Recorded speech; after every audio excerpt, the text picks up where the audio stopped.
Detangled, move the microphone around. Give it a little start stream and let it warm up. Let it warm up. Hey? Just let it warm up. I'm sat up on a bigger cushion today. It's just a big bit of foam. Oof. It's comfy, but my head's too far up the top of the screen. So I could mess around with the camera moving it, but should I just crouch a little? That'd be easier. You can see the whole room a little bit more, can't you? Yeah. Can you hear me? Can I hear myself? Yeah, that's just working. Didn't expect that. Working. Surprisingly, I was so nervous before I came on. Getting anxious, getting nervous. Now it's on and I'm talking to you. It's alright, it's fine, isn't it? It's not so bad. It's a bit like jumping in the swimming pool. As long as you can swim. Pop out the old chat. Got that popped. Popped. Switched the old web browser. There you go, look. Look at that. It's as if it's just, I shouldn't jinx it now, should I? And say, oh, it's as if it's just going to work. Because you all know what will happen next. It's as if the computer hasn't been crashing all week. Again. Just a little bit of, I suppose I'll just chat a little bit of housekeeping before we start. A bit of a sore throat. Not a COVID sore throat. Bit of a dry mouth. This week, let's do the big face. Let's get this out of the way. This week I've had like a blocked saliva. It doesn't sound very pleasant. Blocked saliva gland in my cheek. Basically, it was just like a little tiny, like a kidney stone. Right, but not in the kidneys, but in my cheek. And it meant my mouth was really dry on this side. And for me, that was it. I had mouth cancer. I was done for. Things were over. It did mean I couldn't really talk a lot. Like doing this with my cheek. Doing that a bit. So I got a bit of a dry. It's a bit sore. So I try not to go on and on today. But I will go on and on today. Of course, that's what we're here for. That's what your money gets you. No, I want to say thank you to patrons for supporting me through a little bit of a lean couple of weeks, content-wise. But still there, still backing me. I love it. I think it's brilliant. Thank you. We've got lofty ambitions and goals. Things are moving forward. Today the builders were outside. The reason I was feeling anxious before we came on, the builders were outside, and today they had the biggest, because I told you before they're building a house over the road. Like there's these little few things this month that are just going to step us in our progress in terms of being on the internet all the time. It's a little bit difficult to be on the internet all the time this month. But yeah, today they had an exceptional one, which, because they're usually gone by about 5 o'clock, builders, they don't want to be sticking around, even though the evenings are running a bit later. Now the light is lingering a little later. The builders don't want to. But today they got one of these big, it was like a big lorry, big chuffer, big chonker. It was out there all day. Like it's got like a crane thing on it, doing some moving of some things. Well, it's supposed to be, but quite a lot of the day, the man was sat listening to the radio by the cement mixer. I saw him. He was listening to it was like pumping music, and he sat there like that, and the cement mixer was going, and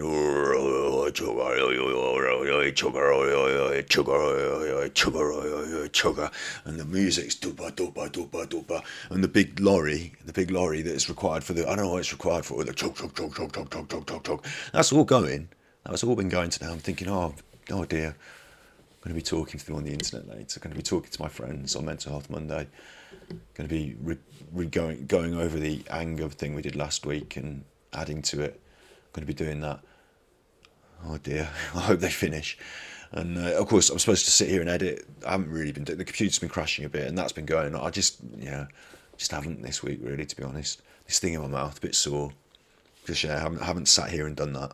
Fair enough. It's fair enough. It's not so bad. It's only like a little couple of weeks break in service. We're here on Mental Health Monday. We're here. I'm looking forward to producing more content. I'm looking forward to being on the internet more. When they'll just be quiet. When they'll just be a little more quiet. They can't. The roof bits are on now. They've got, this is what the big jugger was. They have to lift these big wood I know what these are. They're eaves. I mean, I'm not the rafters. I mean, I used to be a roofer, so I do know these things. They're lifting them on. They're all on now. Well, they appear to be. The majority of them appear to be on. So they can't be doing that forever. Once that's done, it's the roof. You know, it's not going to last forever. But that's been going on as well. So it's been an interesting week this week. Behind the scenes, it's been a bit of a nightmare again. What was I going to say? I was going to say something else about it. What was I going to say? Let's check I got my chat. Check I got my internet rolling. Check I'm still on the internet. Got the 4,000 kilobytes. Okay, yeah, okay. Actually, I want to say this before we start, don't I? I always forget to do this right at the start. And what the hell is this guy doing chuffling on? He's chuffling on. I've come to this. It says Mental Health Monday. It says anger. I'm feeling upset and angry. This is a place that I've been told every Monday at 8 p.m. GMT. That's Greenwich Mean Time, British summertime, British winter time if it's the winter. You watch right now. It's hot. So look, every 8 p.m. I come here feeling like a distraught, and I want to talk and chat about my thing. You can talk and chat about your thing. Don't worry what our title is. You can do that. Absolutely, you can do that. And also, if you're really in distress point and it's really crisis moment, this is the number for the Samaritans. They're good at this sort of thing. They take phone calls for a living. No, they don't. It's not like a job. It's a voluntary thing. It's just strangers that you can talk to. They're good at it. There's the number. So that's been, firmly mental health. There's the. I'm going to chuffle on, chat loads of rubbish. It's going to cover some mental health issues. Some of it's going to be a bit like belligerent rubbish. But generally, like if you're really, in crisis point and you think, why is this guy just having a joke and a laugh? This is not the place or time. There's the number to call.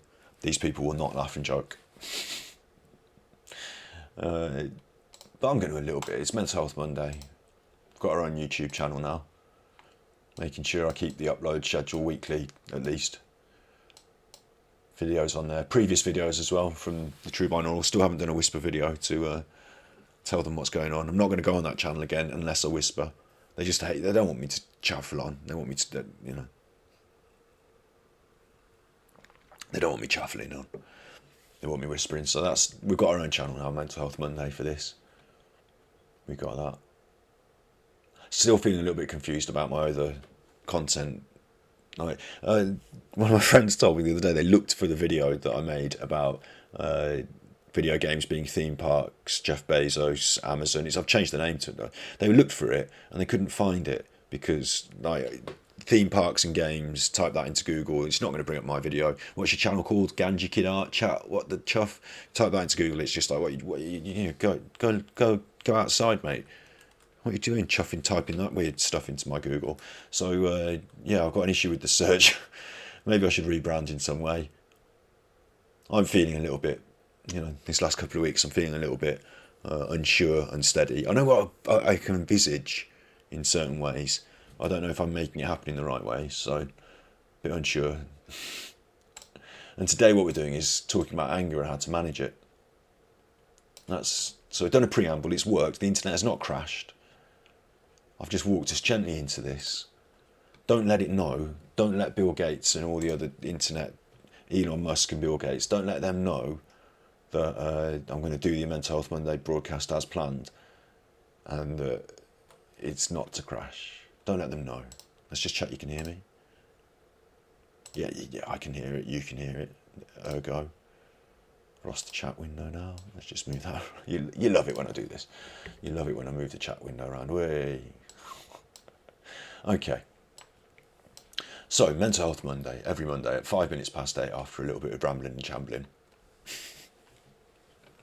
Last week we talked about anger, didn't we? We talked about anger. It was really interesting. What is anger? Anger is feeling attacked, deceived, frustrated, invalidated. And we talked about how it can be positive, it can motivate us to do things, but it's a natural part of our fight or flight system and it can motivate us in different ways. Sometimes they're manageable, sometimes they're unmanageable. So anger's, a natural thing, natural human emotion that's not wrong, but sometimes it can drive us down like a bad path and sometimes it can be useful. So that was interesting. Talked about what it felt like to feel angry. Did we? Did we do that?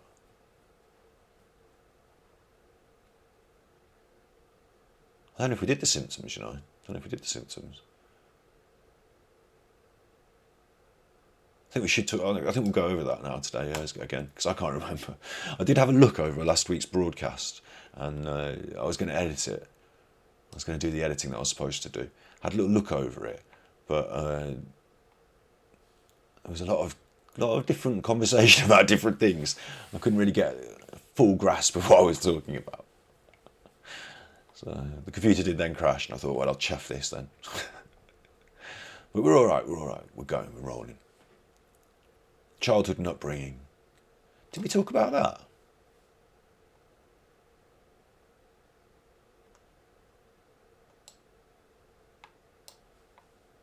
Managing outbursts.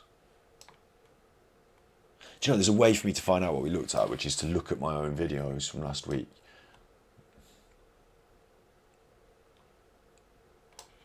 Long-term coping. This is where I believe we were looking at, is long-term coping, treatment, support, family and friends. Thought that was what we were looking at. I think I dropped a couple of, if you can remember, no. No. Hi, Snips. No. Okay, we're going to retract then. Which bits did we or did we? Should we go to anger symptoms? And I'll assume the no was, we talked about politics and world rage. Yeah, exactly. That's the thing, because I remember looking at the video that we did and looking at it, and I was like, did we talk about because talking about people like Boris Johnson and Donald Trump and things, and I was like, well, I can't edit that bit. Which bit's the... I only got a little bit of cake today. Just a little bit. He's got this dry mouth cheek thing, so I've got to keep the mouth...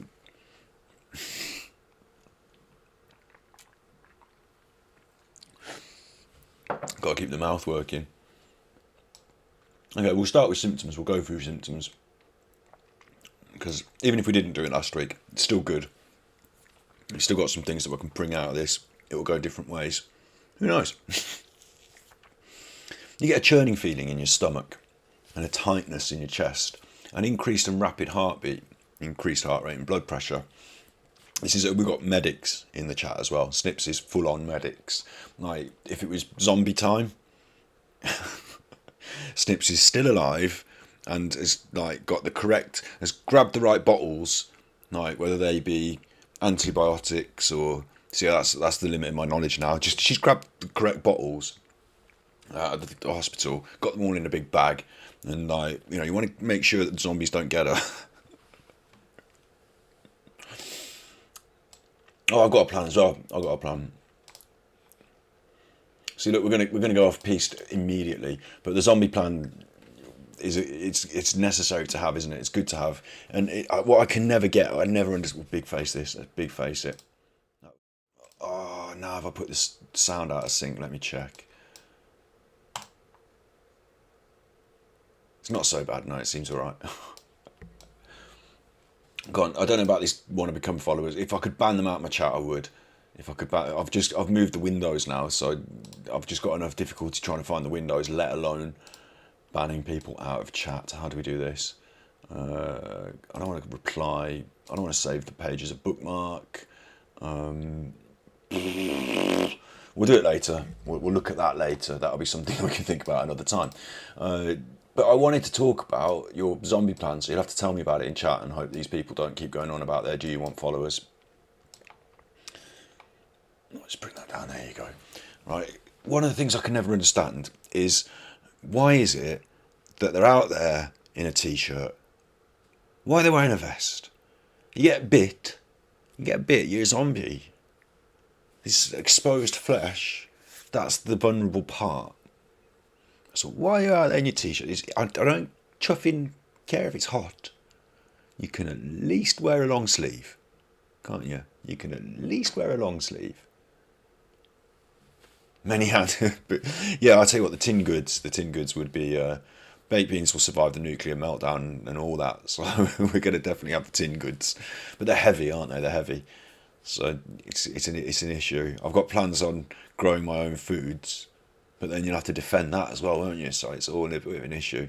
But the main plan is not to get turned into a zombie by being foolish enough to be, oh, I just got bitten on my hand, oh no. Well, I was wearing gloves, wasn't I? So, no, I'm okay.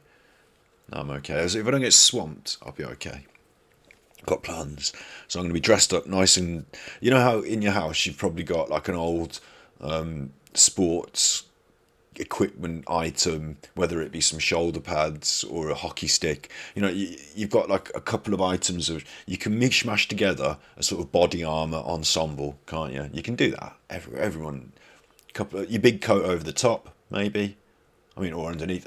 You might get hot. I understand you might get hot, so you might have to modify this slightly. But essentially, I want at least 2 layers, don't I? I want the tough. I've got some Kevlar. I've got some Kevlar fencing, like protective fencing jacket. I'll wear that. That's good for not all of me, but a good part of me. Got my old fencing. Yeah, I'm still writing the beans thing.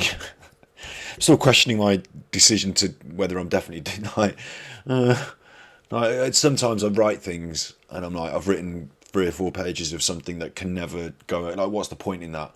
Like, we'll look at those one day. I wanted to actually, I'll tell you what I wanted to do as well. I wanted to look at my lost YouTube channels together on stream and to decide if there's any validity to them, to what to do with them. That was another thing that we wanted to do. I've got like 3 or 4 lost channels. But yeah, so you're out there, the zombies are out there, you're covered up, you've got something like physically protective, hopefully in the right place. If you need to have just books wrapped around with a bit of tape, like, you know, this is a pad of paper. In the olden days, you're not going to see any. That's the shopping list. That's all right. If someone takes a screen grab of that, it just says oregano, onions, parmesan. It's not my shopping list. Parmesan. Hope Beyond Burgers are on it though, so there is something for me there. And this is a note to me to say, ring me as soon as possible. So, no, don't worry, there's no... But what you could do with this pad, right? What you could do with this pad is you could wrap it around your arm like that. Look at that. Bit of sellotape around that. A sock. Like stuff, get your old... I'm looking for... You cut an end off a sock and you pop that over that. That's body armour. It's good enough for a zombie attack. A zombie's got to bite through that. I can't bite through a pad. I can't bite through a pad. So, there you go. Top tips, Scott's top tips. Ring me as soon as possible to let me know, to tell the garage. Scott's top tips. You know, you can improvise with things, but at least have a little bit of a layer, eh? And your face and your neck, you know, those, some sort of protective helm. I'm lucky. I've got a fencing mask, which will only leave the back of my head exposed, and a bite to the back of the head is my weakest point, I suppose. But I can still protect that, like an old saucepan or something. But even an old sauce, you know, it's some sort of protection. Some sort of protection. You don't look like that in the zombies in your t-shirt. I've seen them. The Walking Dead, the entire first series, all in their t-shirts. All in their t-shirts. You don't go walking around in a t-shirt. The world's ending. You don't go walking around in a t-shirt. Have you got your flip-flops on, mate? I was talking to a friend the other day, and the conversation did turn to what would in a zombie situation. I'll get to your. I'm only on this comment here. I'm still to move down. We'll get to this one. Look, can you walk around in a wetsuit? I think it's enough protection from rotten zombie teeth. If you think so, yeah. But I would say wetsuit underneath, second layer on top. You know, you've got at least 2 layers, and then still with the wetsuit could be padded, couldn't it, with items like a tray down your back, something like that. Just the arms are your appendages. Your appendages are your main ones.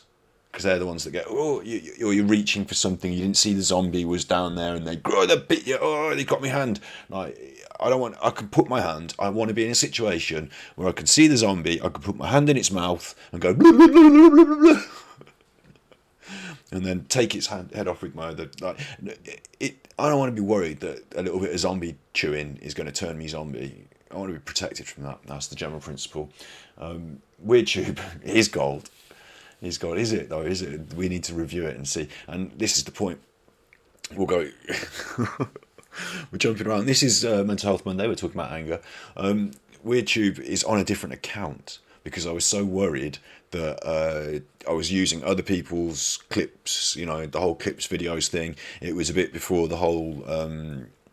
I don't know when it was in terms of fair use, but I was pretty confident in doing it, but still worried that all my other channels and all my other content was being put at risk by this concept. So I just put it on a different account. So now I've got another YouTube account that I don't have access to really because I put it on a different email address. And you know what that's like. You can't remember the email address, how to get into it and the thing. So there's these other channels, these lost channels that are like on this raft away, like floating in the sea. This little bit of content out there somewhere, and I can always go back to it and look at it because it's out there on YouTube. But there are, I don't really have access to do much to it. We're going to talk about that another time. I'm going to look at it. That's an episode on our stream, and I have my shopping list. Well, it's not. I've lost the page now. It's not exactly my shopping list. Some of the items were definitely for me. I promise you that, because I recognise the Beyond Burgers there for me. But when you're in a zombie situation, you don't. No lists. You're in that supermarket. You got your head on the swivel, like that. I wonder if the frame rate can keep up with that.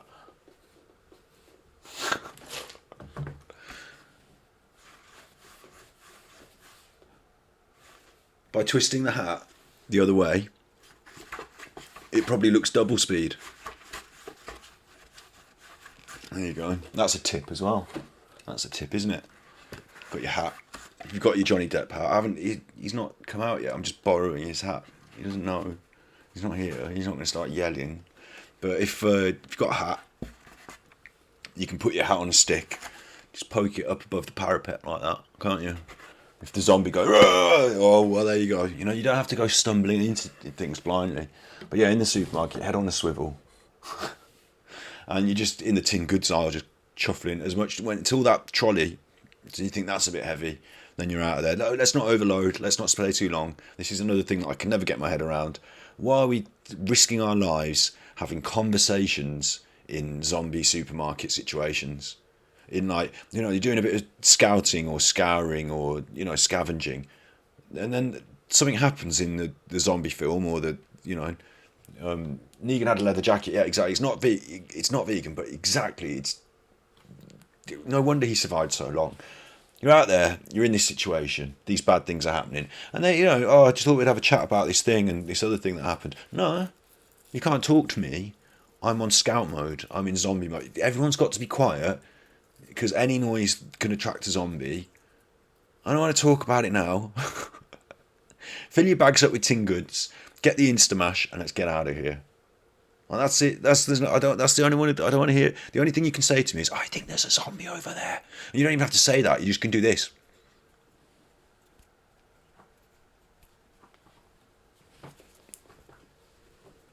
Like that. You can do that.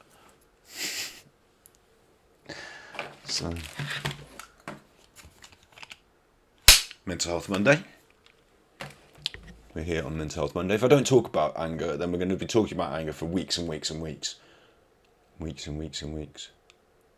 Do you know what? I watched somebody else on YouTube this week, and I watch a lot of YouTube and content, and this fella, he talked about this thing called the iceberg of conspiracy theories. I'm not going to bring it up and talk about it, because I'm sure there's a lot of problems with a lot of the content involved, but he brought it all up and talked about it, and it's like, every video I watched, he was like, all he'd done is he got the iceberg up as a little thing, and all the conspiracies, and then just tell you what they are. Just like read them out what they are. A bit like me in this mental health stuff.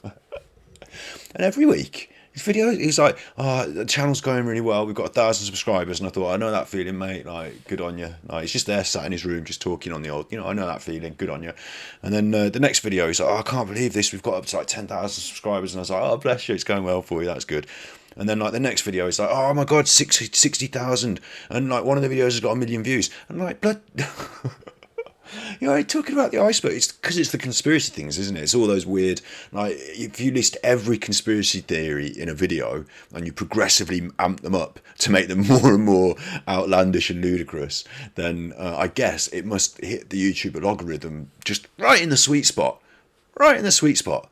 And I was really enjoying watching his excitement not excitement, not just excitement, but sense of confidence, slight tweak to the production value, and just his delivery. Just looking at him grow through these videos, and I was listening to the conspiracy theories. It was interesting. So that was something I did this week. I saw that happen. Thought how wonderful that is. And then I looked at my content and I was like, am I doing the right thing here? I know. Somebody else's happiness is making me question my own sanity. I could do a whole stream on the psychology of conspiracy thinking. That would be interesting. Yeah, actually. I'll tell you what, conspiracy theories, on another diversion here, conspiracy theories do not only pull from mental, I don't want to say fragility, because weak and strong is a funny aspect. I'll state this clearly, actually. This is a Mental Health Monday point. I'll do the clapperboard so we can drag it out of the edit. Mental health issue or disorder happens to some people that have got strong minds, because the strength of the mind can push in these maybe abstract ways and cause these dysfunctions. If people think, you're weak-minded because you've got some sort of mental health issue, I'd cancel that. Say, no, it's not. Probably not the case. It's probably the other way, isn't it? It's probably the extreme power of this mind that it's pushed in this direction. Yeah, and I think conspiracy theories, the conspiracy theories, they can be, people with those sort of mindsets, those strong, often intelligent people as well, that dig into something a little deeper, don't accept exactly what they're told just on the surface, want to see some evidence. It can breed in the strangest of places, can't it? Conspiracy thinking. You don't have to just be like, you think, it's a silly idea, isn't it? Some of them on this list, there were some really silly ideas, and you'd think, well, they're just silly, aren't they? And then there are a couple that made you go, oh, really? What the? And then when I investigated it, this is me on the keyboard down here doing my investigation, tappy tappy tappy. It didn't take long for me to find out. No, it is silly. It's silly. Like the things that made me go, maybe it's because no one had provided the counterbalance, the information that you need to know to stop it from sounding like and start it sounding silly. So, yeah, we are. Yeah, but also conspiracy thinking and theory has changed over the years, because it used to be before the internet. It used to be like things that couldn't really be explained had almost unbelievable explanations, outrageous explanations, but could potentially, some of them, maybe I'm talking too loud on the microphone, or maybe you're all right, some of them ended up being actually not so ludicrous, maybe potentially capable or possible. And then the internet happened and things changed, and there's a politics now of enhancing and promoting conspiracy theory for political gain, to muddy the waters, to confuse people, and the idea that if something was being pointed at and someone said this is a conspiracy theory, and no, it's not, it's true, then they have to say, well, look, here's a million other conspiracy theories and they're all rubbish, so this one gets put in with them, and then everything's rubbish. And it makes people go, something might be true. So there's this modern politics of conspiracy theory. I won't even say the words, the letter and the website and all that. All the modern stuff is hard edge pushed by political. These political people have got lots of money, think tanks, writers, staff. I don't know. I think there's a lot of mix now in terms of, back in the day, it was whether they landed on the moon or not. Who shot JFK. these big questions they wanted answers to. There were some alternative ideas that maybe show you a different angle. Then it's who's running the world, right? Who's organising. It turned out, well, yeah, there are really big conglomerate, quite rich people at the top of the media. One at the top of the media, one doing the oil. Things have changed very quickly over time. We're not supposed to be using the oil anymore. They're going to lose their power, all this business power, pulling, struggle. But the internet has times it by 10 because now everyone can see a lot of all this stuff and they can understand more, and maybe they don't understand this but they see that, and someone says this and then there's that and then it's this and it's that, and oh dear, yeah, oh dear, come up with a creative conspiracy for anything. This is something that I do think possibly, the artist in me has already decided on potential conspiracy ideas and how to leak them into the public consciousness as a sort of art project. But I don't really, at the end of it, I don't want to have any legal consequence. So I don't want the police coming around my house and being like, oh, we're taking your computer away because of this conspiracy thing. And me being like, oh dear, it was an art project. And then being like, you tell that to the judge. So yeah, we're not doing that. But conspiracy theories, eh? Conspiracy theories. Yeah. Should we go back to anger? Let's do the web browser. Let me find the web browser again. I've got a button here that you can switch through them. There you go. Web browser. That was handy, wasn't it? I used your word there from up on the chat. Handy. I've got to just shuffle the chat now. Shuffle it up. Up. Oh, the little eyes are in the chat. Oh my days. Oh my days. See, this is funny as well. Oh, I've got to go back. Go back to the big face. Go back to the big face. I remember a time when there was a film called Zeitgeist, and it was available on YouTube. It was in the nascent years of YouTube, so it was in the 2000. Like YouTube started 2004, so this was probably 2006, 7, 8. I don't know. Not that long ago, but not that recent either. And Zeitgeist sort of made a lot of ideas clear and easy to digest. And so, like this concept of a new world order, I've said the words now, but I just don't imagine. Like, there's a few problems with it. There's a few inconsistencies, and there's a constant in somewhere like China. You've got a government that is constant. This is something really interesting on your side of the pond. You love China. Out in America, don't you? But I found out some interesting stuff about China recently. Found out they might have been lying about their population over the years and inflating the numbers. And the reason that we know this is because they can use satellites to track how many cars that have got going on, how many people are going to the dentist, things like that. Like strange little quantifiable things that they've been quantifying and don't add up to the number of people that they say they've got. Maybe there's a lot of people living in abject poverty. That's a possibility. They don't even have access to a bike or whatever. Why would they do that? To seem powerful, because if they've got billions and billions of people there and they start a world war and then they send all the billions of people on a boat to your country, then they can overpower you because they've got billions of people. They've got this massive engine of people in factories producing things, and powerful country on the world scene. And if they don't have that big population, if the population is actually a little bit smaller, maybe a little bit like drastically smaller, maybe they've been doing it over the years and it's got to be a big problem. Maybe they're not as powerful as they appear to be. It's an interesting concept. And of course, you can't get the accurate figures out of the Chinese government, can you? You can't just be like, "Hi, can you just tell us how many people you've got there? Is that real? Is that true though? Telling us the truth."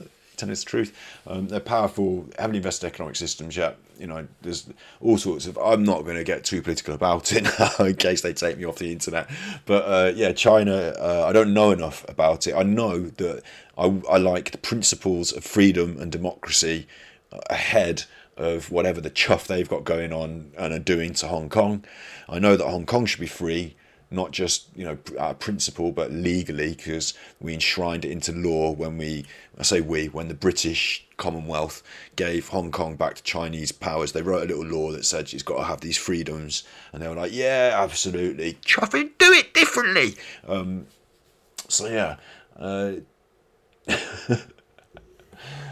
Oh, yeah, but the point I was making was that they've got a long-term perspective on things. They can have a long-term perspective on things because no one's going to re-elect or unelect or change the. Once you're top brass in the Chinese system, once you're up there on the big podium, once you're Workers' Party elite, then you're not going to unelect yourself. You're going to be in charge for a while. So you can make a plan for the next 40 years, maybe.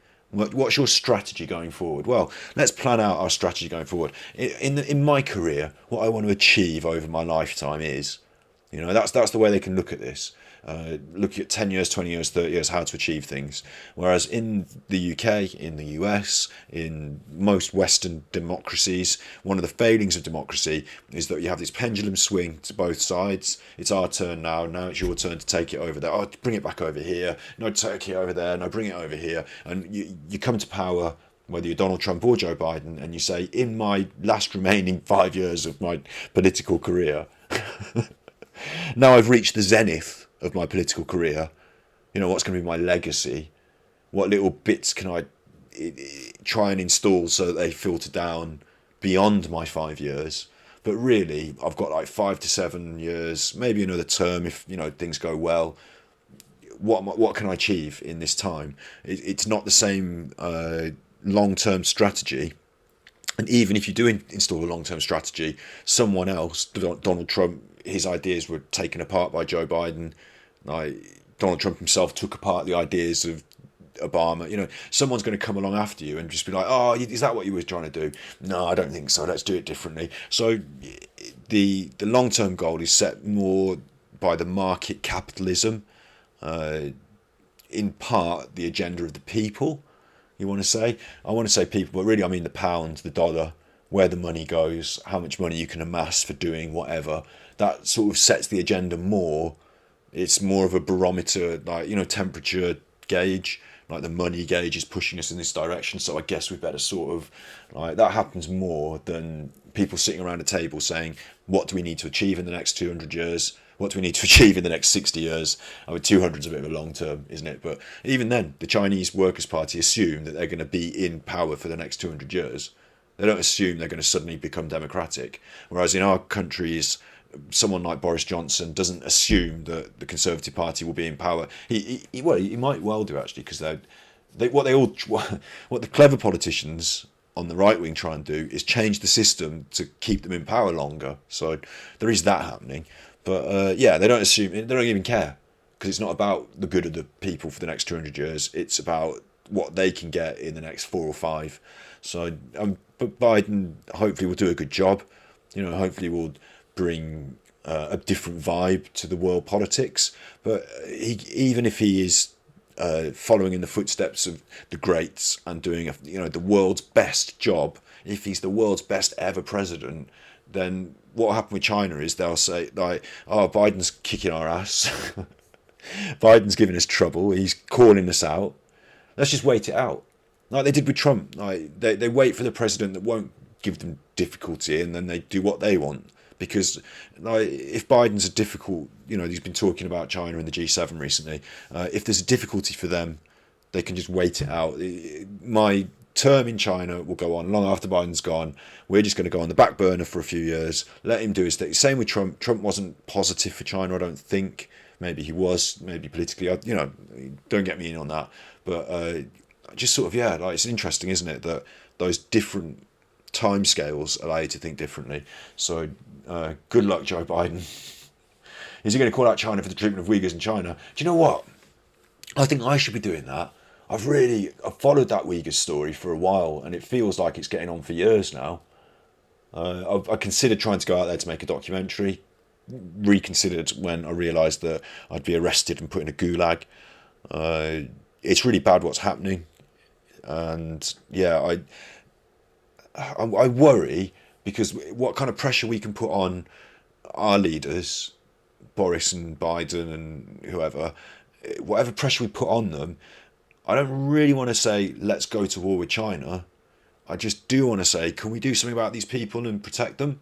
So I don't think those two things can happen with, I think they are mutually inclusive. I think you have to go to war with China to interfere with the on the ground day to day running of a part of their country.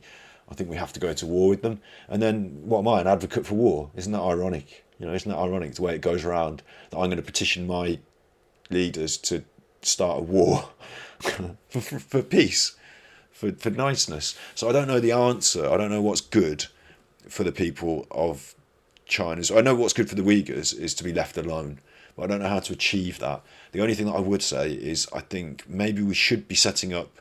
I mean, maybe they don't want to leave. Maybe they're not allowed to, of course. But would you want to leave your homeland because some chuffer's been chuffing you about? I don't know, but we maybe should be setting up routes through to enable. But then I'm talking about refugees, aren't I? Setting up routes for refugees. And that's not going to win me any political capital, is it?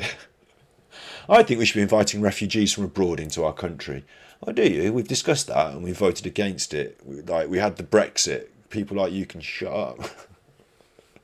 We don't want any more of them people in our country. Okay, thanks. But I still think it, and I still think it's the right thing to do.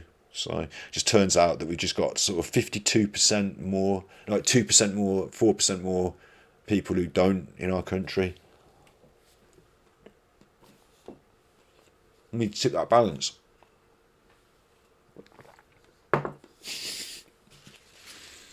It's untippable.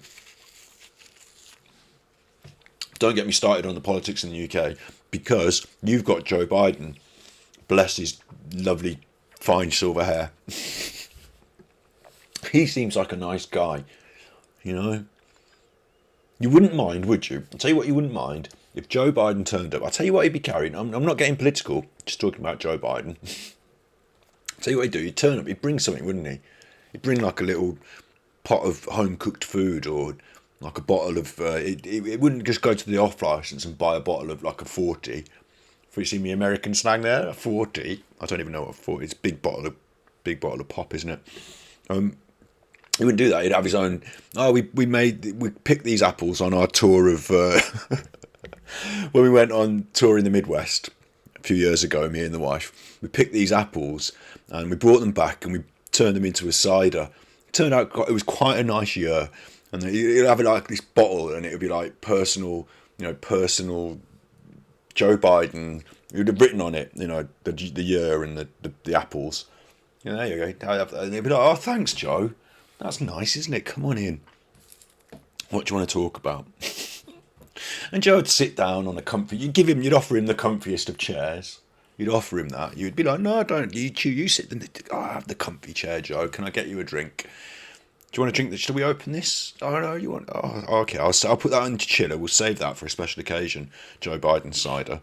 The longer you leave it, the nicer it gets, apparently. So, do you have cider in America? It's made out of apples. It's like beer made out of apples. So anyway, no. Joe Biden settles in. He's nice and he's having a nice chat. And it doesn't matter. You don't have to talk about politics. You can talk about the weather or the game or the... Joe's all right with that. He'll have a little chat, won't he? I like your dog. What kind of dog's that? Oh, that's nice. And if you invited Donald Trump round your house, I'm not being political, but if he came in your house, at first, he'd be ringing the doorbell, wouldn't he? He'd be ringing that doorbell. Ding, ding, ding, ding, ding, ding, ding. He wouldn't be touching it himself. He'd have somebody else ring the doorbell for him because he wouldn't want to get the germs on him. So it's somebody else who's ringing the doorbell for him, knocking the door. And when you answer the door, they're just going to barge in. They're not going to say, hello, this, that, do you want a bottle of... They're going to just come in, the group. And once they're in, Donald Trump's going to say, now, which one's my chair? Where am I sitting? And you'd be like, at this point, I'm just... do you even need to sit? Can we have a brief chat and you can go? Because I don't. And then he'd be like, right, I want to sit here. I'll tell you this. This. And you'd be like, oh, Donald, can I get you a drink? And he'd say, what's that bottle over there? And I'd say, we're saving that. He'd say, no, what is it? And I'd say, we're saving that. It's Joe Biden's cider. He brought it round. He went on a tour of the Midwest and he picked some apple and he'd be like, give me that. Like, no, we're not opening it. And he'd be like, no, I want to open it. And somebody else would open it, wouldn't they? Somebody else would open it for him, pour a little glass. They'd try it first. They go, oh, that's horrible. And he'd go, no, I don't want that then. Oh, rubbish. And he would insist that we pour it away, wouldn't he? He'd insist that we pour it away. I was saving that though, Joe. I don't want that, pour it away. Can I just, no, and the security man would push you back. No,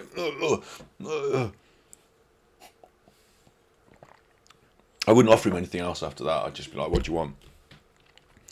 What do you want? And he's like, we're here about the wall. I'm like, what wall? And he's like, between you and your neighbours, we want to put up a big fence. I like my neighbours. I don't need it. Today, the neighbour talked to me over the edge of the fence like that. That was okay. That was like, oh no, put it bigger. Anywho, look, so they just seem like different characters, don't they? They just seem like different characters. Not big politics. Just, you just wouldn't mind. One would bring around a nice bottle of cider, and the other one would pour it away. We've had trouble in politics. What I find so troubling in politics is people that care to share their opinion, that care to, even go as far as voting, but don't care to really, open-mindedly investigate all the issues and sort of start from a start point of saying what could be best for people in general, not just for me, because the interesting thing is that I am a people, you are a people. So what's best for people in general is good for you. It's good for me. It's kind of selfish, but in a non-selfish way. What's good for everyone is also good for me. Yeah. I had a little realisation today as well. I realised that if I didn't feel good, me making other people feel good, net gain is nothing. One person feels good, I feel bad. Net gain 0. I need to feel good. They need to feel good. Everyone feel good. Net gain. You can't be like one take, the other give, one win, the other lose. And like that comes back to politics in this.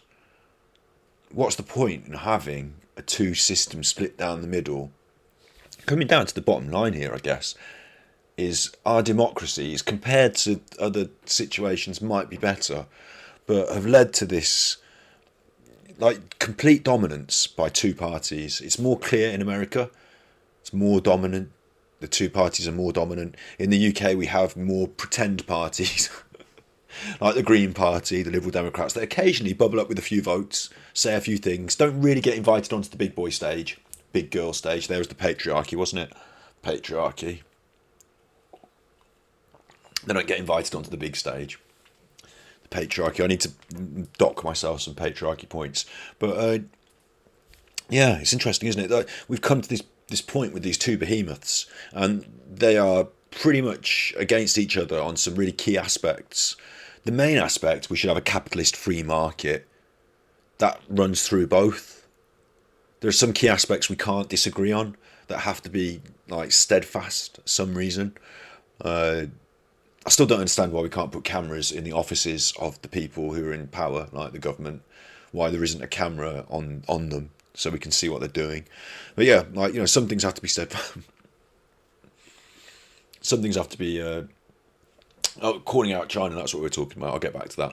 But yeah, it seems weird, isn't it, that you've got these two systems, and then overall, it's kind of worked out that it's kind of 50-50. Half the people think this, and half the people think that. And when you come to a big vote, it's close. One's or this or so somebody wins, but basically half the population loses out. I'm always in the losing category. My opinions and theories and ideas never win out. It's always the bad people. But yeah, it's interesting, isn't it, that now we've got to a point where basically half the people are going to feel cross, whatever. So is that such a good system that always half the people feel cross? And it makes me wonder, with such a fluid modern economy, the way we live, people just move in and out of a house. They sell this one, they move to that one, and put all my stuff in the car and drive over there, and I can get on a plane. And not at the moment because of the old COVID, but we'll come to COVID in a minute. But with all this going on, we all mix together, and we kind of have to in a way, don't we? And I promote that. I think we should all mix together. I think it's good, but wouldn't it be an interesting experiment if they just said, look, and it kind of happens in America, more of the liberal people go to California, don't they? More in general of the liberal people go that way. Kind of. But wouldn't it be interesting if they just was like, look, we're going to have Texas is going to be right wing. We're going to have California is going to be left wing. We're going to have this state is going to, instead of you telling us what you think and we're changing it in the democracy, we've got these clear ideas now. So in this one, we're going to have these set of clear ideas, and then we're going to have the total opposite, total different, the other way that people want to live over here, and just move. Just chuff and move. Just stop arguing about it. You can live there together and all be like left wing. You can live there, and we'll separate some of the money out. You can do it your way, and after a few years, we can reassess maybe. Every few years. Maybe if you want to move from one side to the other, from one system to the other, you can put in an application. Maybe it's just totally free. Maybe people just wander across. I don't know if that would work though, because you don't want them. You want to keep them. Oh God, I'm talking about segregation now by political lines. But I wonder why we persist banging our heads against this brick wall of, I think this and I think this, and we're. And at the end of it, we just claw over the line, and it goes to you, and then it comes to me, and then it goes to you, and it comes to me. In the problem in the US, it comes with some reading. Get the mouse moving now. Is the double speak in the parties. Some say they are for something, but they're relieved they don't actually have to fight for it. They can blame the other party. The Great Republic of California. Yeah, I've never been there, but I would like to see it. I don't want to get shot. I understand that everyone has to have a gun these days. I don't want to get shot. I'm not having a gun. One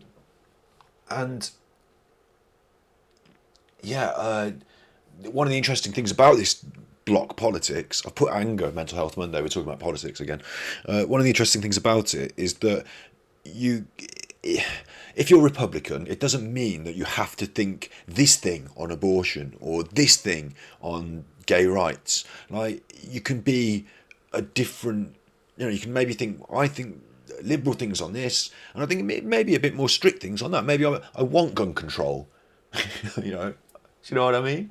And if you do, you can't know. Well, you've got all the things. They're all different. They're all about all these different things, and we've got all these different answers, and you have to be this way on them all.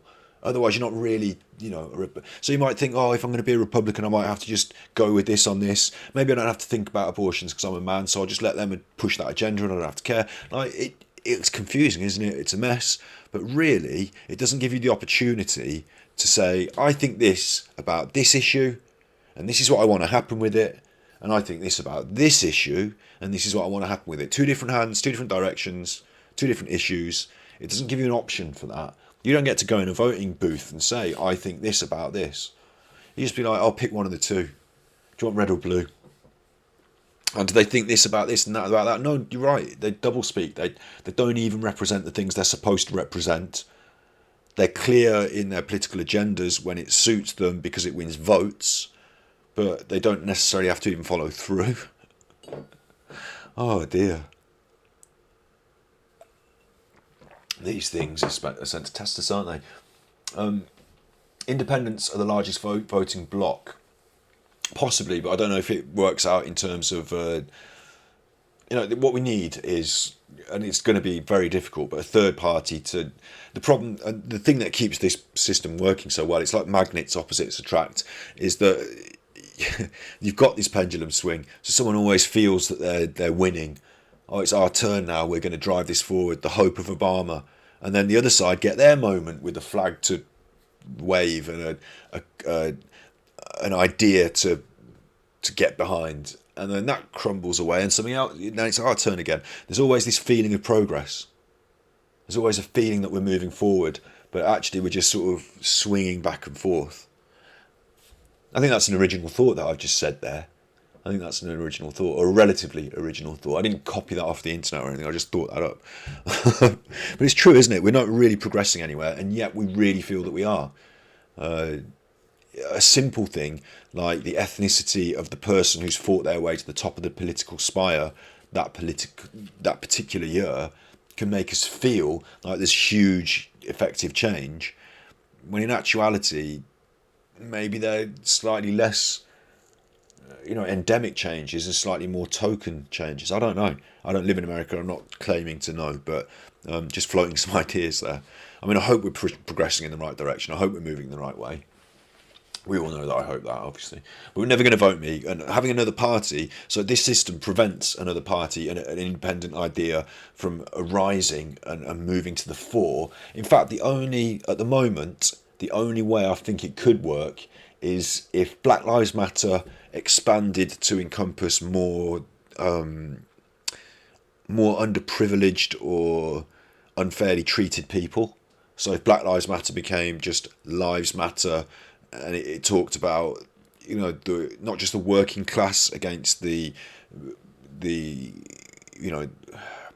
wealthy ruling class, not just that, but a sort of universal human rights, going back, I suppose, to the universal human rights ideas. Are we there yet? Have we got that? Can we push for that more? People can get behind that as an idea, can't they? But that's still quite democratic, isn't it? That's still quite a democratic idea. You need to separate yourself out from those other parties, and you need to be able to say your own thing that everyone can get behind and agree with. And the other thing I was going to say is climate change. Unless these big parties get right on that, there's a space and an opening there for people who really care passionately about something to make a big point and stand out and be different from these other parties. But really, the system is structured around a two-party system, as you say there, yeah. So they pass power back and forth, and the issues that we discuss, the contexts of the issues, are always framed the same. We're a capitalist market. Do you believe in being a bit more liberal or a bit more restrictive? Do you believe in having less government intervention or a bit more government intervention? They're the same. Like, where on that spectrum can a new party sit? Well, what they need to do is to bring a new spectrum. So we're not going to be talking about that so much anymore. We've seen how that works. We're going to be talking about something different, and that difference needs to be clear, identifiable, in the same way as red, blue. You need to be able to say green. You need to be able to say, okay, green. I don't want red, I don't want blue, I want green. And I know clearly what red means, I know clearly what blue means, and I clearly can say that green is different from them, and I know what it means. I think that's what we need. We're all dead now. Welcome to Mental Health Monday. We're all dead now. Even the best proposals for fighting climate change are not enough. Yeah. Yeah. I'm still hopeful that, we're not all going to die because of climate change, but I do agree, it's not enough. It's interesting the way exponentially things happen. I think eventually there will have to become a tipping point where people realise that we have to do these things. Otherwise it will become so unbearable, as you say, that we're all dead. But hopefully we can just get pull it back from the brink at that point. But I do think in 3 generations to come, I can just picture my future. If I ever have children, I can picture my children's children like awash on some rocks somewhere, trying to scoop some mutated fish from what wreckage remains of the old London. Yeah. There'll be suffering. Yeah, there already is, isn't there? That's what I was thinking about today. Is that if I feel like I'm suffering and I'm helping people, that net gain is zero. I'm suffering, they're not. Suffering is happening. It needs to be a global, hands held out relief from suffering, doesn't it? Yeah. Rich people who own the water will survive. Yeah. Water and power. Water and power. Film Tank Girl, discussed that. Really good film called Tank Girl, which was actually a comic book originally. And Tank Girl was set in Australia, and she was cross about this. I mean, it was too late by then. All the water had gone, and the evil Malcolm McDowell was controlling the water. And eventually Tank Girl was able to defeat the evil Malcolm McDowell with the help of some kangaroos that had mutated, one of which was Ice Cube. I shiver you not, my friends. Ice Cube, the rapper, dressed as a kangaroo. At one point they did a rap and a dance, and at the end Tank Girl was able to win, and the water flowed free. Yay! But I'm not sure that violence and military might is going to be able to fix the problems of drought, post-apocalyptic drought. I'm not sure that that's going to win out. I don't think you'll be able to drive a tank up it and fix it. So I think we're right, yeah. Rich people on the water will be all right. We're going to have to see. This is the funny thing as well. You can't really own these things, can you? You can't own all the water. You can't own all the lands. You can put your name on it and say it's yours, but you can't really own it. Like, it can just evaporate away. Like everything. And if I don't talk, I've done an hour, and if I don't talk about these effects on your body, then I'm doing us all a disservice. So let's switch to web browser again. Through the blank window there, let's just check you can still hear me. Step through the blank window. That was when I step through the blank window, what happens on this end is I disappear off into another universe, like an alternate reality, and in your end you just don't see me. But I did think about this the other day. We're in the wrong trouser leg of the time, aren't we? Things have taken a turn for the worst a long time ago. Everyone thinks because of Hitler, right? Because of Hitler, oh, we won the war, we beat Hitler, so we must, if there's an alternative reality out there, it's the one where Hitler won the war and things went bad. Well, no. Let me tell you something different. We were already in the bad one. John Lennon got shot. JFK got shot. We were in the bad one. These things could have gone the other way. We could have been listening to John Lennon's new album now, remarking on what a wonderful transition from music to politics he made, and how the two-party system was divided at just the right point before oligarchs took over, and John Lennon saved us from climate change. But no, we're living in the one where he got shot, and I'll tell you how I can prove that we're in the wrong thing, we're in the bad one. Not just coronavirus. I mean, obviously coronavirus was bad, wasn't it? Not just that, right? I can prove we're in the bad one. Coldplay.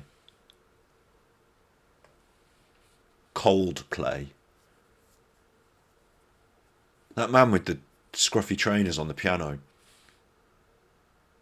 All the songs are just verses strung together. There's Coldplay.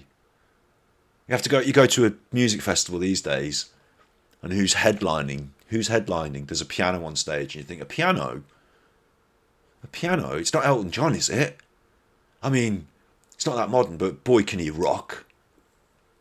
A piano? It can't be Queen, Freddie Mercury. He's dead, isn't he? They've not been hiding him on an island. He's not going to appear, is he? Freddie Mercury, a piano. Who's going to rock us? Who's going to rock us and relieve us of our soccus? Who's going to rock us the hardest on this headline set of Glastonbury? Coldplay. Da da da da da da da da da da da da da da da da da da. Ooh, shut up. You can't form a band with guitars and drums and do that. People are going to think that's what we're like in England. Headliner set. Imagine if that happens. You're all hyped. You're all like, yeah, let's go. They put the Wu-Tang Clan on earlier in the day. Whoa, the Wu-Tang Clan, whoa. Everyone's jumping around. You've gone to the bar. Not me. I'll get a Coca-Cola or something. No, not a Coca-Cola. They're evil. I'll have a water. Look, just not toilet water. I'm all right without a drink. Right. Anyway, look, you come back. The festival's rocking. Everyone's got their whistles. England was all Coldplay. Exactly. I grew up, the raves I used to go to, we'd be blowing horns, these little plastic horns. It makes a loud noise. Blowing a whistle. Sound system banging. 4 a.m. Like, this was before glow sticks. The glow sticks thing happened to us. That the audience became more vibrant and bright, but usually it was dark. Yeah, raving, hard slamming. Look, Nickelback. You see, Nickelback. Ugh. At least they rocked, though, didn't they? At least they attempted to rock. I'm not going to say I enjoyed Nickelback. I can never say I enjoyed Nickelback, but at least they attempted to rock. At least they used the word rock, and at least they went for it. At least they went for it. But Coldplay didn't even plug the piano into an amp. Did they? They didn't even, like Chris Martin and his Oxford, Cambridge University sound system. Oh, da, da, da, da, da, da. And not even that. Like, we've had Radiohead and these prog rockers who, even though they're not that hard, they do some interesting things. Not even that, really. Not even that. Just da da da da da da da music to get sad to. Just shovel off, Chris. And then the worst thing about it, I don't mind it existing. It's okay that it exists. People can like it. They can listen to what they want. Fine, but when you put it on the headline set of a what have they done to music festivals? Why are DJs headlining music festivals? I don't mind there being a tent. I used to go to the dance tent. I used to be in the dance tent. But you can't take that and put it on the main stage because it's just a man or a lady or a person of non-gender with a helmet on that you can't see their face these days because chuffing visual is everything and music is secondary. But right, you put them on the stage, they're just a little person behind a little desk and they're not even really doing anything because you don't have to, because you've written the songs in the studio and they're playing. So what else? I'll turn them up a bit, I'll turn them down a bit at this point. I can use the sliders and do my keyboard, I can live mix my track, but really the computer's playing it just in case. Like, you don't need that on the main stage. I've seen some brilliant main stage concerts with some brilliant visuals, some brilliant ones. I've seen some brilliant DJs. I love DJs. I used to be one. I am one. I'm a killer MC. I've seen like Method Man and Redman on stage at a very small club, and it was brilliant. But you put them on the main stage, and I'm chuffing on a microphone to 1,000 million people. It doesn't translate so well. So what's good about rock music festivals is that they're rock music, this big sound, these big characters, personalities leaping around the stage with these big instruments, and then these, big vibe, big crash bang. That's what a rock festival big stage is for, in my opinion. I do love the big visual things. I do love the big light shows. Yeah, I put them on with the rock band, even better. But when it's just somebody playing a record and a light show, I'm like, well, I could be getting my money's worth better here, couldn't I? You could be, it's an opportunity to hear the biggest, loudest, the bill at a festival. Coldplay can play, but in the daytime first. When everyone's in their tents, they can be the music that you hear while you wake up and go, oh God, am I at this chuffing rave again? Like, that can be the music in the day, and you think, oh, it's Coldplay, I don't need to go over there yet, But they can't headline. You've got to build up the vibe to the hardest, most banging sounds at the end, haven't you? And then maybe if you've got someone that's legendary, if you've got someone that's absolutely legendary, they can go on, towards the end. But don't put them last unless they're really legendary and they've got some hard bangers, because it's going to feel like an anticlimax. Coldplay.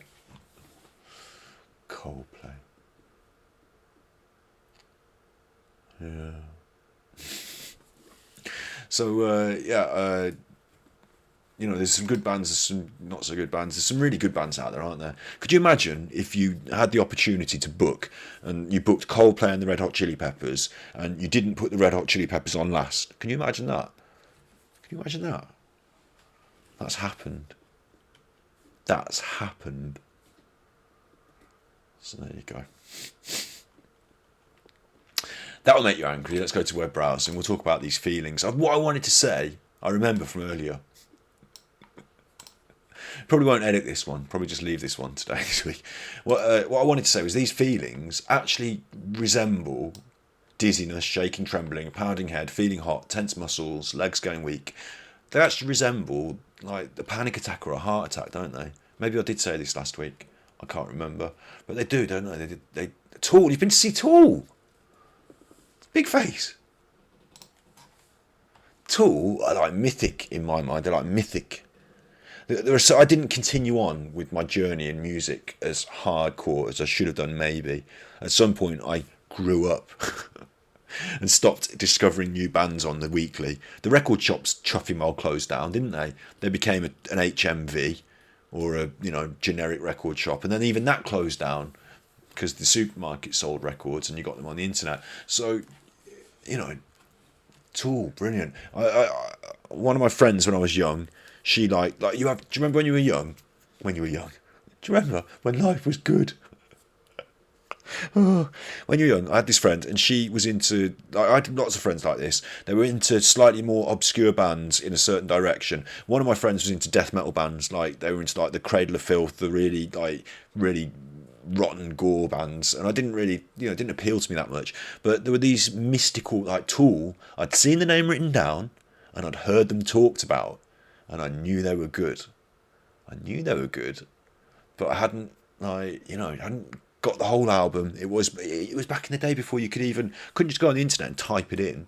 Got my keyboard again there to type it in. Tool. Couldn't just type it in. Couldn't just go on the internet. I had to say to my friends, "Have you got a Tool album?" "No, I haven't." "All right, well then I can't borrow it." End of conversation. If they did have a Tool album, they're not necessarily going to lend it to you, and then you've got to get a tape and record it onto a tape and do it's all that. So it was what's the word? It was, I had to seek out and find this mythical. Back in the days where the album art was the thing that you didn't. I couldn't picture the faces of the band. I could picture this album art of this iconic album that I'd seen someone holding. That when I eventually got to listen to it, it didn't let me down. It was really impressive. Another band like that was Joy Division. It took me years to understand Joy Division. We should talk about Mental Health Monday, Joy Division. We should talk about them more often. But yeah, we should do, shouldn't we? We should have an episode about music and stuff like that. But yeah, these mythical bands, that iconic status. Yeah, like Tool can headline your festival, can't they? And you know what you'd do? Even if they waited you 2 hours, like you said, still worth it. Exactly. What a great, exactly. You'd wait 2 hours. If Chris Martin from Coldplay made you wait for 2 hours and came out and played his little piano, da, da, da, da, da, da, ooh, you'd be like, oh dear. Oh dear. That other one with the piano that did Hiroshima. Hiroshima fell right off at the top of the stage. Ben Folds 5, aren't they? They're all right. Chris Martin, Coldplay. And they probably give them an MBE and stuff like that, haven't they? They probably knighted them. I gave away some Coldplay concert tickets just to stay home with a puppy. That's a good choice. Every day of the week. Oh, Coldplay. I mean, there are people out there that like them, and I'm sure I'm offending some people, but each to their own. Let me have mine. I chopping well hate Coldplay. And I've explained why. I think it's okay in the day. You can put the CD on, and it won't. I can listen to it of a situation, but let's not build up to the headline set and have to do that. Let's not do that. And the same goes. I mean, Basement Jaxx were amazing live. Made a big show, had lots of people, MCs really make a dance act, because they can be out there on the stage jumping around with the mic. But the two Basement Jaxx people, the DJs, the famous Basement Jaxx, they were basically little tiny heads behind a desk over there. So it was a big show and it was great, but I feel like I want to connect with the band. So the best shows, in my opinion, have been those big rock acts, where they can really throw the music around, and therefore the crowd and the vibe, and end on something big and iconic, that have got an anthemic finish to their set. They're the ones I want to listen to. I don't know how we got onto this. Feeling angry. Web browser. Feeling angry. It's the same as feeling anxious, isn't it? The best advice I was given was to stop briefly once I'm angry and ask myself, what painful emotion am I feeling in the situation when I became angry? A bit of compassion for my own pain often stops me from taking that pain out on others. So there's your little tip. There's your little tip for the week. Was this page useful? Yeah.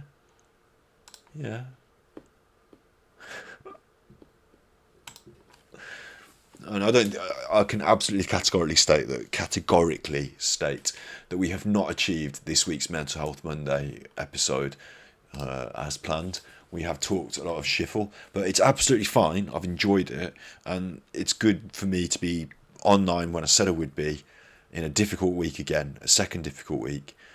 And like I say, I predict another difficult week or two, with the heat, the building over the road, some issues going on around our lives. I've had this cheek problem this week, but also I see it as a sort of cocoon butterfly moment, a little step back from it. I was just churning away content, working hard, little step back, little look, little think, little reposition. And I wanted to be repositioned a little bit quicker. But, oh yeah, I did say earlier, but maybe you didn't hear because, I talked for ages. I had, you're medical, you'll know about this. I had a saliva thing blocked in my cheek. It was like the concept was like a kidney stone, but it wasn't a kidney stone. It was in my cheek. It was like something blocking the saliva. Yeah, I've explained that. And so ouch. Well, the effect was that my mouth went really dry, and I thought it's mouth cancer. Absolutely, 100% is mouth. It probably still is, to my knowledge. It probably still is, but. I was 100% I'm dead of mouth cancer. But then I got this little piece, this obviously when you've got something in your mouth like that, you're puffing at it, aren't you? I don't feel right, chuffing at it all the time. And it was making like a burning taste, like a burning sensation, I should say, in my mouth. And I know now, because once I dislodged this little bit, I got the kettle. Don't do this at home, kids. Boiled the kettle, held my face over it until it was far too hot. I'm like, oh, that's boiling hot, isn't it? Of course, why did I do that? But it's steam, that's what, So I went, worried at it, messed with it, concerned I had mouth cancer. This little tiny, speck of a grain of sand dislodged. My mouth feels better. In the thoroughness of internet investigation, Dr. Internet, I feel confident that I had a blocked saliva gland, because all the things feel better now. It just feels a bit sore. And I've got other saliva glands that the dentist has said, oh, that looks a bit blocked, don't worry about it. So, and I did see the dentist not long ago, only a couple of weeks ago, and I said I've got this feeling in my mouth, and they were like, well, we've had a look, don't worry. So I'm not fussing with it now. It's all right. Having said that, yeah, exactly. It does make it difficult to strip. I have not felt like sitting on the thing and doing a lot of talking with that. But having said that, of course, now I've jinxed it. Expect me to turn up next week with only half a face.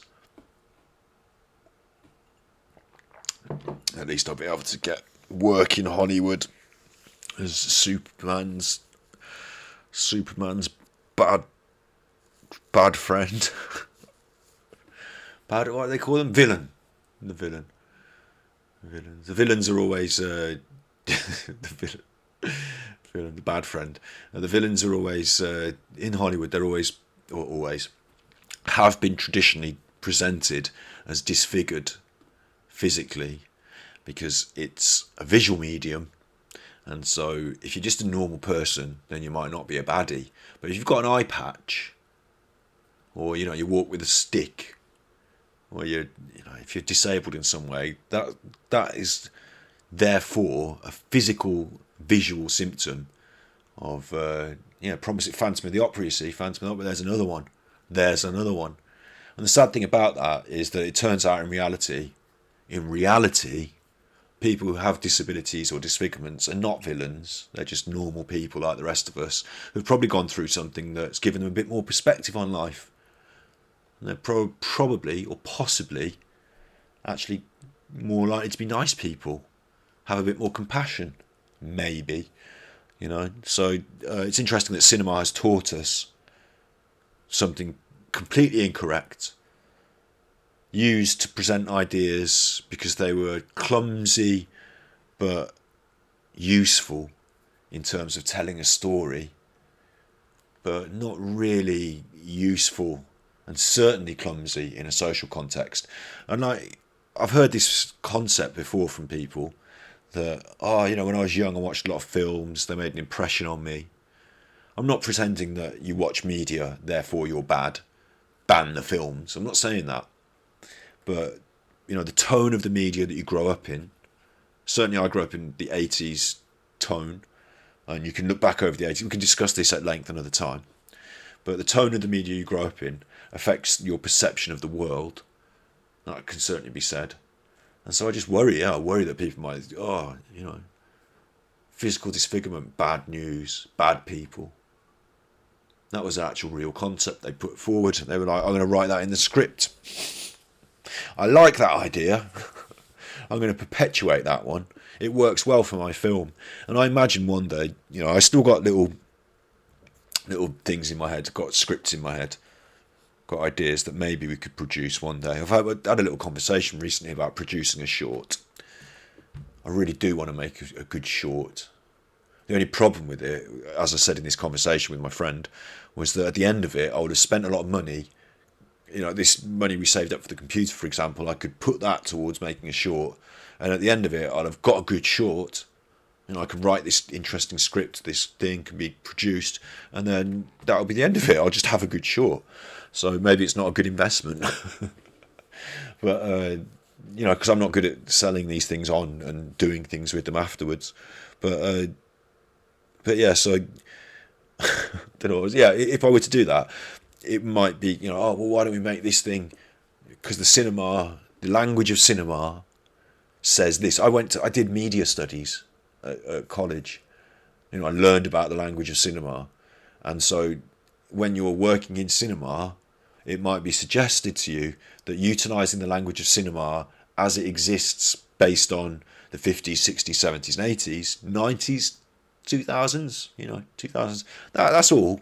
That's how long they've been doing it. Using their ideas is the only way and the right way, and probably a good way and a better way.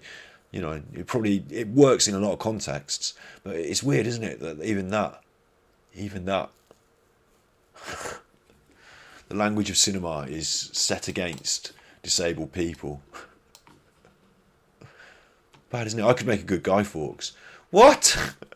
They're terrorists! Terrorists! I love the Queen. Don't I? I'll be sad when she's dead. Yeah, I love the Queen. I'm not going to blow. The Houses of Parliament, on the other hand, don't ever get me started on that, because they can literally arrest me, can't they? They can literally arrest me if I were to go on some sort of rant about that. Yeah, and if I chose to go out and protest about it, then they could also arrest me. Masks for next week when your face. My face is alright. It's going to be alright. I've worked the thing out. I've fixed the face. Yeah. If it gets worse, then it's bad. It's bad. Yeah. And masks, talking of that, I'll tell you another little quick story. Coming up this weekend, I'll talk about the COVID, shall I, for a little bit, because I wanted to talk about that. We're opening up our society. Well, we've put it on pause in a way.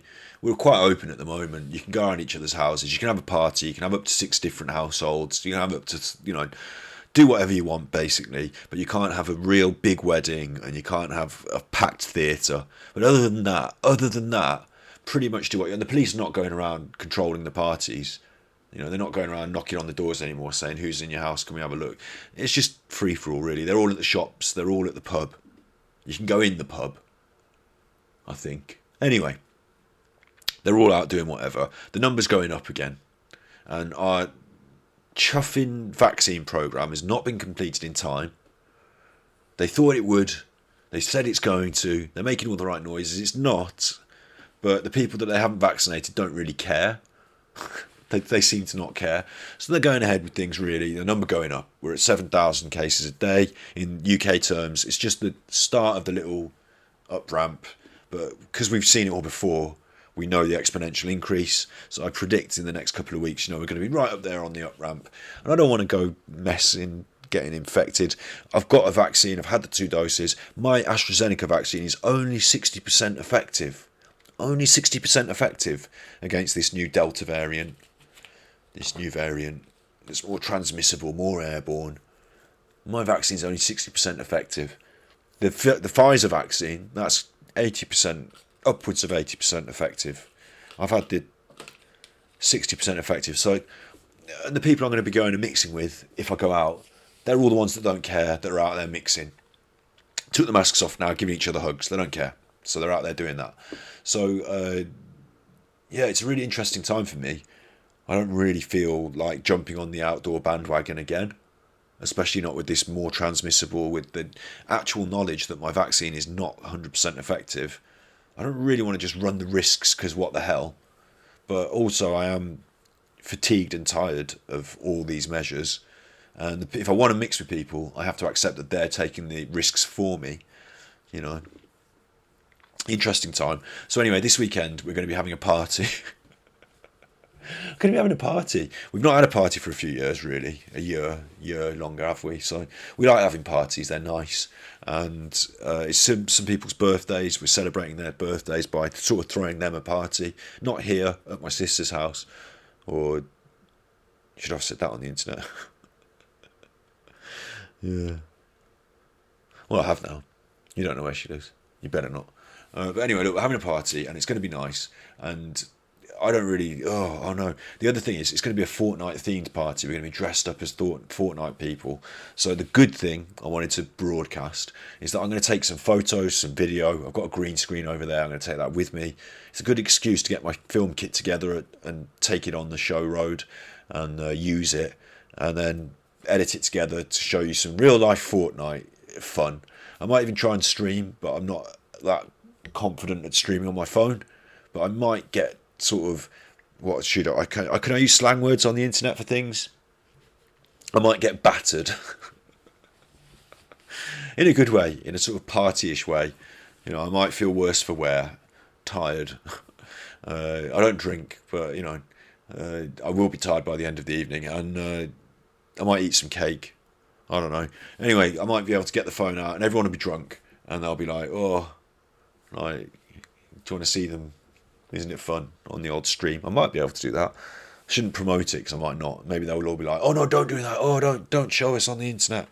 But what I did want to do is film against the green screen. The people, they're all going to be in their costumes. There's only going to be like 6 of us. It's not going to be a lot. It's not going to be a lot. It's basically the Fortnite team plus a couple of people who don't really know about Fortnite, so they're going to find it weird. But we're going to dress up, and I'll shoot it against the green screen, and then I'll edit it onto the actual Fortnite thing, and it'll look funny, won't it? Real life Fortnite. So that's something to do. I'm going to dress up. So I've got this clever idea. I'm going to dress up as Abstract, and the character wears a mask. I can show you on the web browser, can't I? God, Abstract. I don't know why I'm even doing this.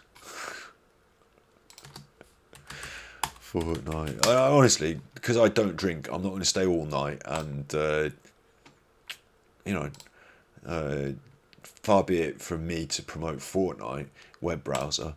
But yeah, this is the character. Look, they're wearing a mask. So even if things go to shivel, even if things go to shiz, then even if the numbers are up, we're all going to take a test as well. We're all going to have a test as people come into the party. But even if the numbers are up, I can wear my mask, can't I? That's what my mask looks like. It's not in this room, it's upstairs. That's what my mask looks like. So, and the other costume, look how easy the costume is as well. Easy that is, isn't it? All I've got to do is buy a gilet. Never wanted to own a gilet before, but only got to buy a gilet, haven't I? Got a hat. I've got hands. I've got a grey hoodie. Wears grey trousers. It's easy. That's a costume, isn't it? Mask and a gilet. The old gilet. I'm not a gilet. Not a gilet type of person.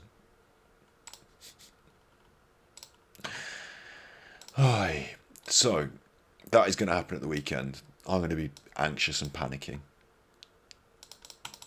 This week, should I promote what's coming up this week? Because we've lost a lot of momentum this last couple of weeks. So I do actually feel that what I want to do is at least get on and stream every day. Editing is a real issue. We haven't crashed today, have we? We haven't crashed. It must be editing that's crashing it, mustn't it? Having the hard drives plugged in, having all that going on. I don't know. But yeah, the editing has been causing me issues this last couple of weeks. So I haven't the content. If I'd stream more, there's more content to edit. Oh, more backlog. But we don't have to. I don't have to stress about editing everything and putting it all up, do we? That was one of your good ideas from the Ganchipuka Warrior crew. I think it was one of the things Nigel said. So yeah, I will be on more. Yeah, I will be on more. That's what's coming up this week, leading up to a stressful party as we keep an eye on the COVID situation. God, I just don't want to. After everything, I don't want to catch it at the end of it, or do I? In the third wave, vaccinated as well, 60% effective. Trying to work out my likelihoods, my percentages. The vaccine's 60% effective. I'm not 100% guaranteed to go into hospital if I get it. But there is, I'm male, I've got these other not contraindications, these other, they think, oh, it's only people. It's, oh no, your cheers. Thank you for your cheers. Thank you for your tooting horns. Hundreds of tooting horns. I can imagine them in my head. Forever. Ah! I can work out my percentages. Not 100% guaranteed to go into hospital. Definitely don't want to pass it on to other people. Definitely don't want to do that. I know they're mainly vaccinated now, but could you imagine if I knew I was poorly and then my neighbour got sick and died? Could you imagine that? I would never forgive myself. I'd never forgive myself. It wouldn't be guaranteed me that did it, but I would just assume it. I wouldn't. I'm not the one. I'm not that person that's doing that. I'm not out there infecting people, so I don't want that to happen. So just these, percentage chances of risk. I try and work it out and say, is this a good time to go to the supermarket? Not that I do ever, never. It's never a good time. But Party Horns next week is going to be my first real test of being in an environment, with other people. And we're all going to take a test.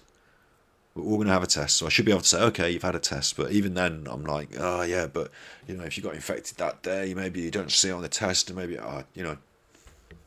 get my mask on, I'll be all right. And I'm also going to try and make a cake that looks like the Fortnite island, so you might get to see how that goes, depending on how it goes. Oh, but we didn't do anger today, did we? We didn't do anger. We did an hour and a half of nice conversation. It is a big step, isn't it? Just mixing with people. It is a big step. Not for everyone. Other people seem to have got over it quite quick, don't they? They seem to feel like they're already on the... naughty reading that. Other people seem to feel that they're already over it. They're bored of it. They're fed up of COVID. But the COVID doesn't get fed up of us. It's not over. We've done our big lockdown. It doesn't mean that we've won, does it? It's got our vaccines in most of the people. It's not over. I wish it were.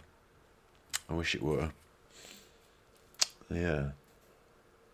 Just going to have to be a little bit tentative still. Just a little bit careful. Certainly, I was saying this before, wasn't I? That it's showing me what I care about.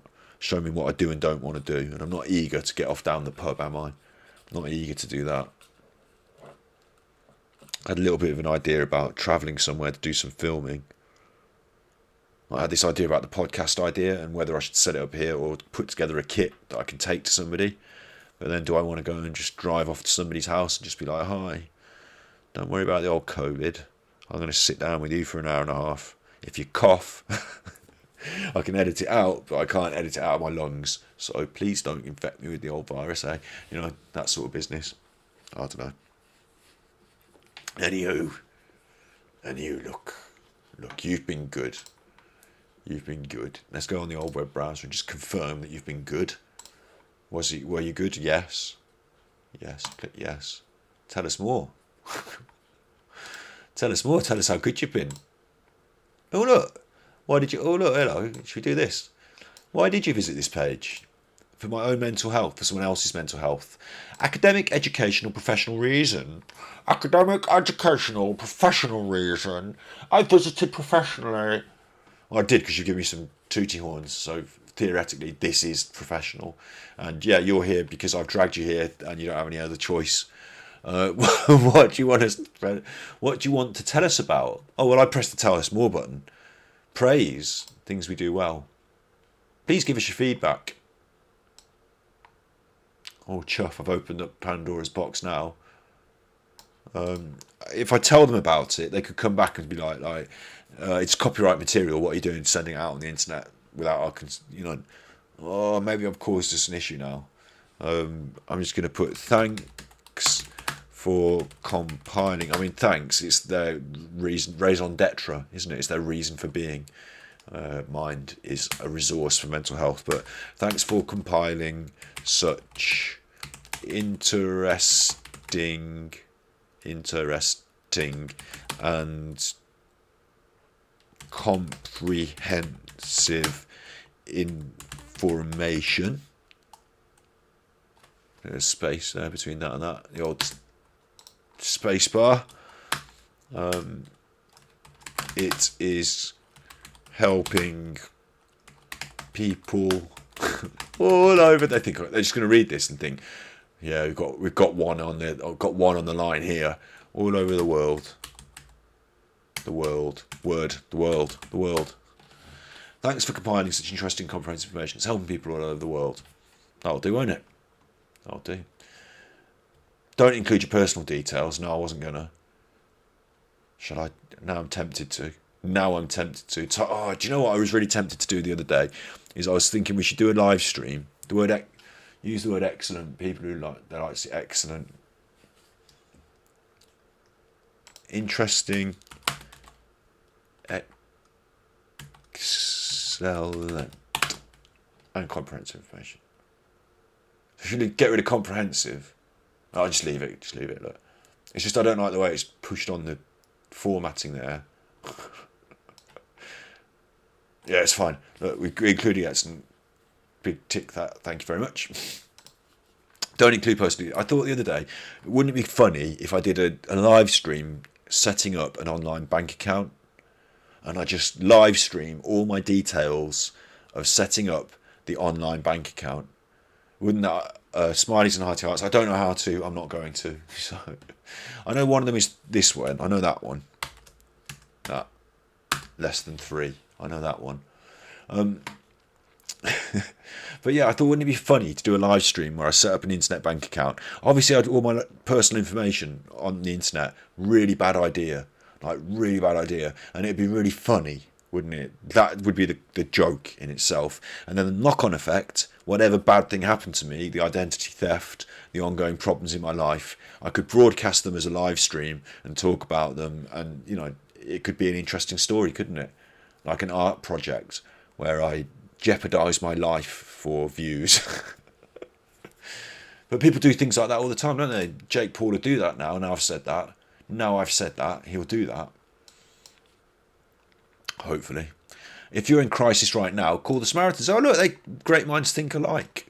Don't they? Look, minds as well. Minds. See what I did there? Minds. Unfortunately, we can't reply to this. If you want a response, contact us on the contact us page. I'm not interested in your response. Let's submit that. Thank you.